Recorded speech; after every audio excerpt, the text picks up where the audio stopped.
Microsoft's stake in OpenAI just increased to 27% and the stock is up 3% as big tech continues to report and smash earnings. PayPal is up 13%, also after a partnership with OpenAI, where this agreement will enable ChatGPT users to make in-app purchases using PayPal. Google also teamed up with PayPal to bring agentic AI commerce to every merchant. We have been adding PayPal in the long-term stock portfolio, and it is paying out very well after being undervalued for quite some time. Overall, actually huge news for PayPal. Now, OpenAI has also asked the US government to massively expand its energy capacity to stay ahead in artificial intelligence, and the US Department of Energy announced a $1 billion partnership with AMD to build 2 supercomputers. Today, we also had the NVIDIA meeting. We got a lot of stuff to talk about. Watch until the end, like the video, subscribe to the channel, turn post notifications on. I will try to leave timestamps down below. I appreciate all the support that you guys have been showing in the videos. President Trump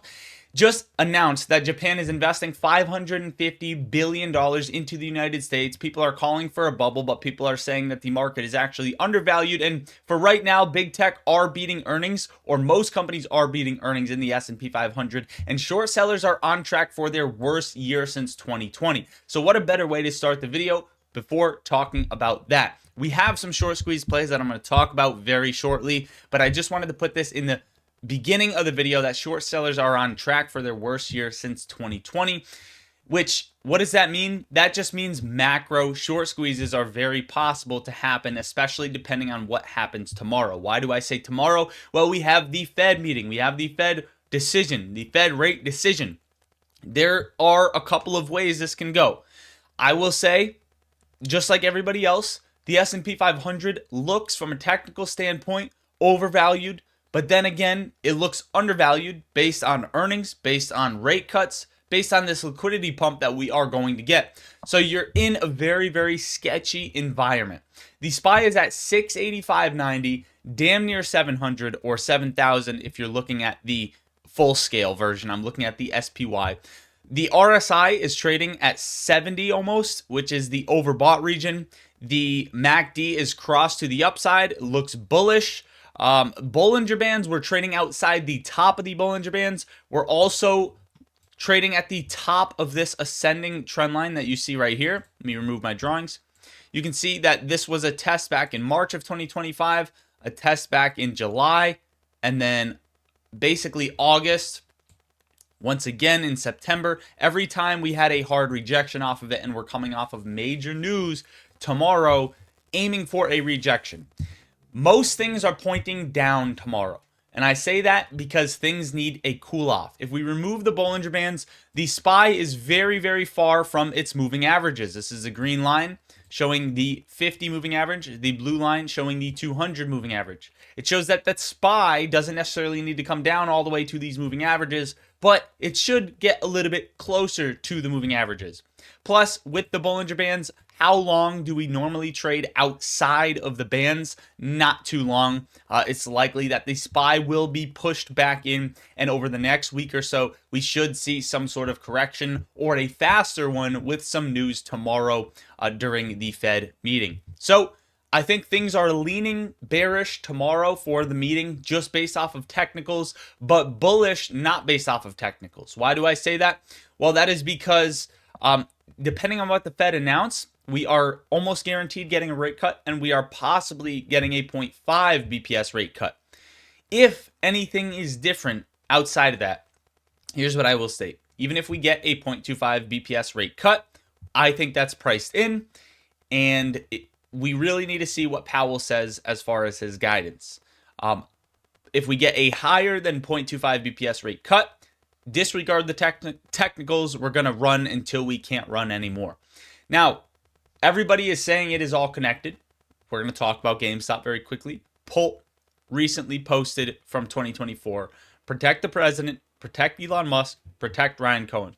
We talked about all the tin yesterday where the White House was posting about GameStop and power to the players. But now Elon yesterday also dropped the American flag, which is exactly where everybody thought we are at.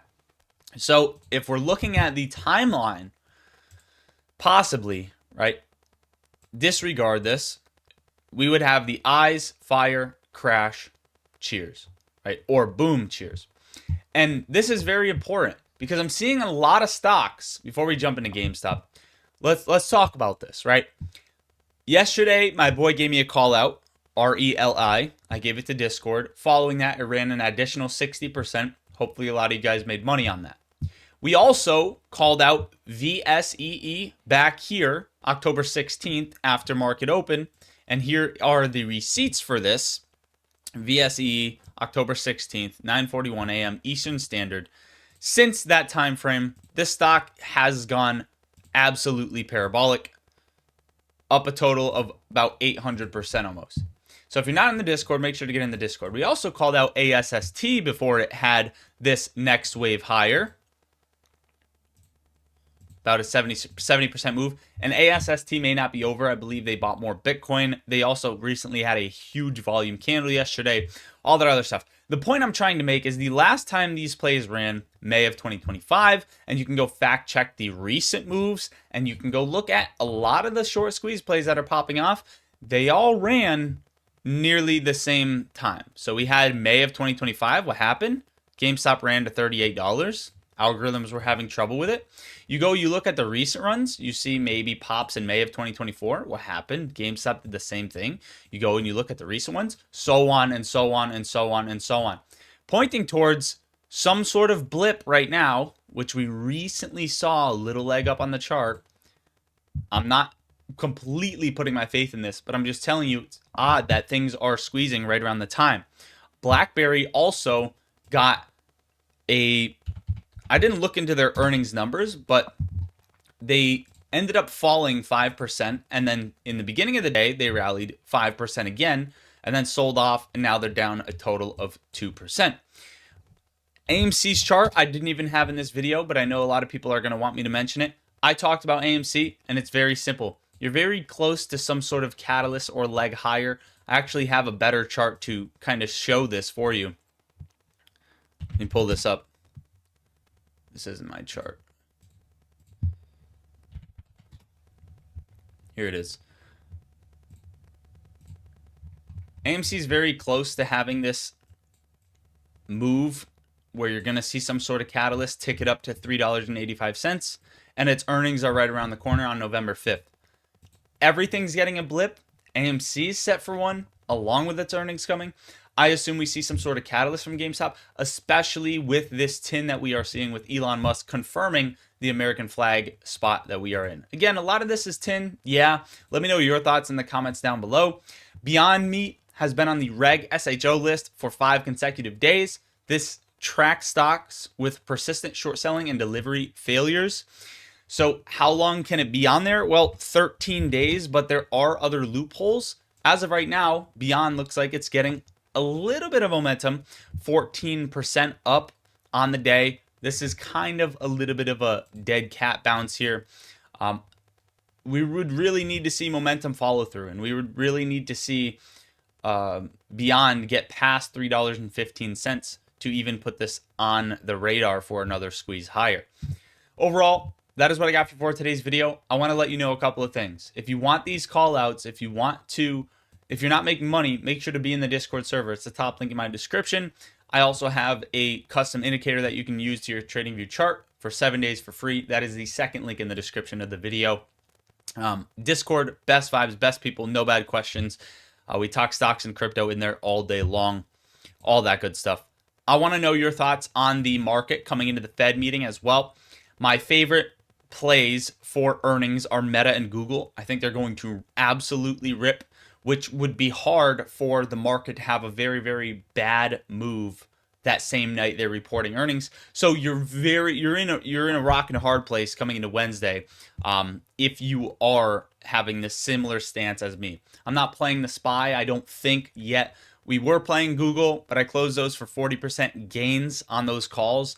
But I may re-enter prior to earnings because I'm pretty optimistic that Google will announce some very good partnerships, very good guidance, very good numbers, and then alongside Meta as well. We'll talk a little bit more about those tomorrow because they're not reporting tonight. SoFi also, I believe, had a good earnings. Things are just looking good for the market. Everything's looking good for the market except the momentum indicators. the overbought, oversold indicators. The Bollinger Bands being very high, RSI being very high. Maybe you look at a macro time frame and it doesn't look that way. Then we have analysts that predicted 700 to 690 being a top for the market in 2025, early 2026. We're right around that level. Are things time? Is it time to be scared, or is it time to take entry? The only thing that you must know is this market is telling you don't bet against it. That is it for now. We also have Trump's trade deal coming Thursday. It's going to be a big time. But that is it, guys. I love you all. God bless. Lottery Stocks out.